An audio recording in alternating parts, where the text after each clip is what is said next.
Today, you can know the time without even thinking. You look at your phone, your screen lights up, 7:42 a.m., a number appears, and your entire day rearranges itself around it. When to wake up, when to eat, when to work, when to leave, when to sleep. But for almost all of human history, no one had numbers floating in their pocket. No clocks on the wall, no watches, no alarms, no ticking second hand slicing the day into tiny pieces. And yet ancient humans still woke up, hunted, planted, prayed, traveled, cooked, traded, gathered, slept, and survived. So how did they know what time it was? The answer is strange, because for most of history, humans did not know time as a number. They knew it as a pattern. The sky told them, the ground told them, their shadows told them, animals told them, their bodies told them, and for thousands of years, that was enough. Let's start before clocks, before cities, before calendars, before anyone had ever said the words 5 minutes. For early humans, time was not something you measured, it was something you watched. Morning was not 6 a.m. Morning was when the cold began to lift, when birds started calling, when the eastern sky turned pale, when the fire was low, the group began moving, and the world became visible again. Midday was not 12 o'clock. It was when the sun stood high, when shadows shrank under your feet, when heat made movement slower, when animals disappeared into shade. Evening was not 7:30. It was when shadows stretched long across the ground, when insects changed their sound, when the air cooled, when humans knew they had only a little safe light left before darkness returned. This was the first clock, not a machine, a landscape, and it was everywhere. If you stood outside every day of your life, the sky became familiar in a way modern people almost never experience. You would know the path of the sun, you would know where it rose in summer, where it rose in winter, how high it climbed, how fast the light disappeared. You would feel the year changing before you could ever name a month. But the first truly personal clock was probably the human shadow. Because your shadow moves,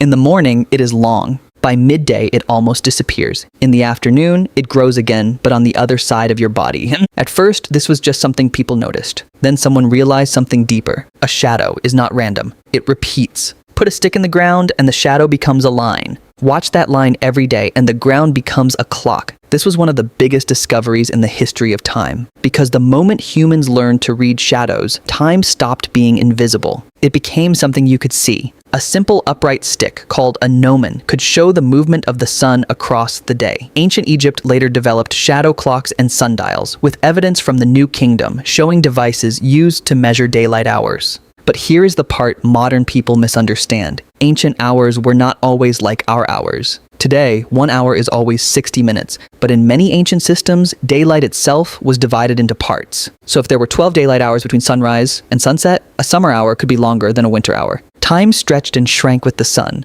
That sounds wrong to us, but to them, it made perfect sense. The day was not obeying the clock was obeying the day. In ancient Egypt, the daily cycle was divided into 12 hours of day and 12 hours of night, but there is no evidence that Egyptians tracked minutes or seconds the way we do now. Think about that. They had hours, but not seconds. They could divide the day, but not trap it into tiny pieces. Time was still broad, human-sized, connected to light, labor, ritual, and survival. But shadows had one major weakness. They disappeared. At night, the sun clock died, and for ancient humans, night was not empty. People still guarded animals, watched fires, traveled under moonlight, prayed, studied the sky, waited for dawn, so they needed another clock. And above them was the oldest one of all, the stars. If you sleep under the open sky long enough, the night does not look still. It turns. Stars rise in one place and sink in another. Certain stars appear only in certain seasons. Some return every year, like messengers. To ancient people, the sky was not decoration. It was a moving system, a calendar written in fire. Egyptians used star groups called decans to reckon the night hours, and later used instruments such as the merket, an astronomical tool that helped align observations of stars. Imagine standing in the dark thousands of years ago. No streetlights, no headlights, no cities glowing on the horizon, just black sky and stars so bright they looked close enough to touch. You would not need a clock face.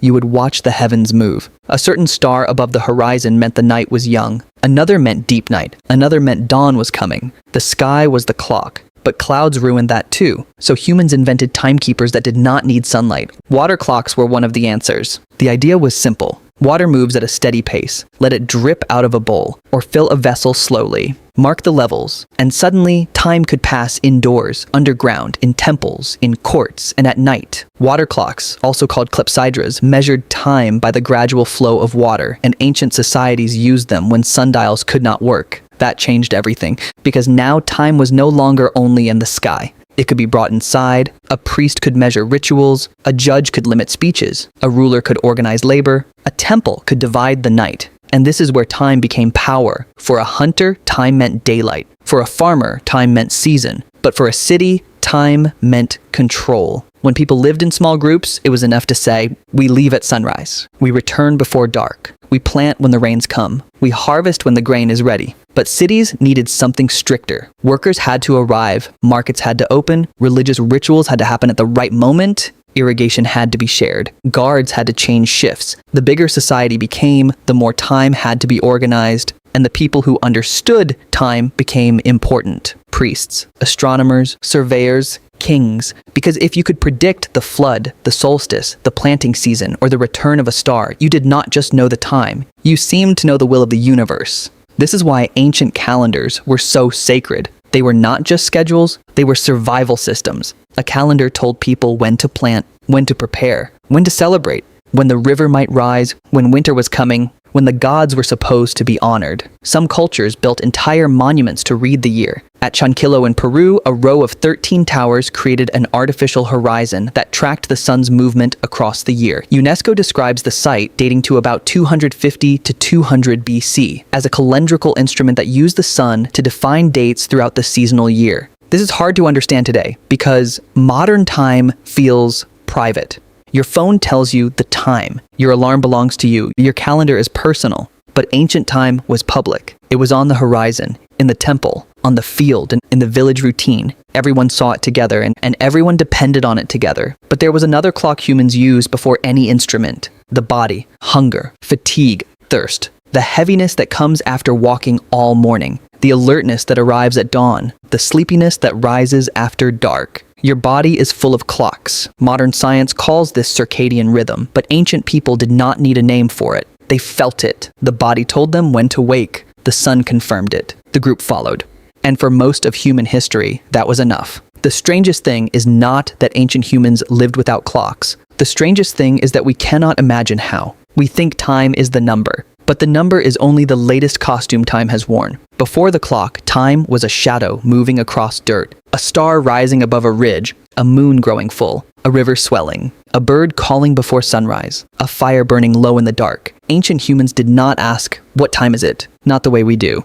They asked better questions. How much light is left? How far can we travel before dark? Is the season changing? Are the animals moving? Is the moon bright enough? Is dawn close? Their time was not smaller than ours. In some ways, it was larger, because they did not live inside minutes. They lived inside cycles. Day and night, moon and tide, rain and drought, birth and death, planting and harvest, summer and winter. The clock gave us precision, but it also changed what we noticed. Now we can know the exact second, and still miss the sunset. We can measure the hour perfectly, and still forget what season we are in. We can wake up to an alarm without ever seeing the dawn. Ancient humans had no watches, no phones, no glowing numbers beside the bed, but they had the sky. They had shadows, they had stars, they had water dripping through stone, they had the moon, they had their own bodies, and every day the world told them what time it was. They just knew how to listen.